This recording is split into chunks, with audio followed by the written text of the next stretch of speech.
Hi kids, welcome to kids knowledge. ఈ వీడియోలో మనం విశేషణాలు అంటే ఏమిటో నేర్చుకుందాం. విశేషణం అనే పదంలోనే విశిష్టతను తెలియజేసేది అని అర్థమవుతూ ఉంటుంది. వాక్యానికి మరింత అందాన్ని తెచ్చేవే విశేషణాలు. ఏదైనా ఒక నామవాచక పదాన్ని కానీ క్రియాపదాన్ని కానీ గొప్పదిగా లేదా అందంగా చెప్పే వాటిని విశేషణాలు అంటారు. విశేషణాల గురించి ఇప్పుడు చూసి నేర్చుకుందాం. వీటిని నేర్చుకున్న తరువాత మీ నిజ జీవితంలో జరిగే పనులలో వీటిని అన్వయించుకొని చూసినట్లయితే విశేషణాలను సులువుగా గుర్తుంచుకోవచ్చు.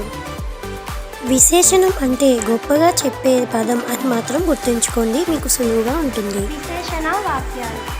రాముడు మంచి బాలుడు.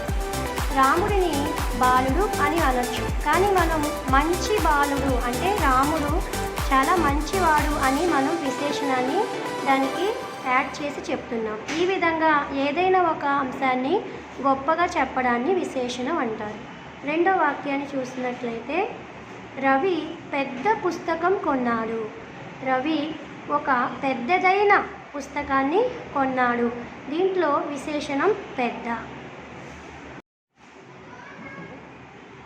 సుధా పాటలు బాగా పాడుతుంది. సుధా పాటలు పాడుతుంది, కానీ మనం విశేషణాన్ని కలిపి బాగా పాటలు పాడుతుంది అని చెప్తున్నాం. అలాగే ఏనుగు తొండం పెద్దగా ఉంటుంది. ఏనుగుకి తొండం ఉంటుంది, కానీ ఏనుగు తొండం పెద్దగా ఉంటుంది అని విశేషణంతో చెప్పడమే ఈ విధంగా రాసే వాక్యాలను విశేషణ వాక్యాలు అంటారు. వీటిలో గీత గీసిన పదాలు విశేషణం. మామిడి పండు తీయగా ఉంటుంది.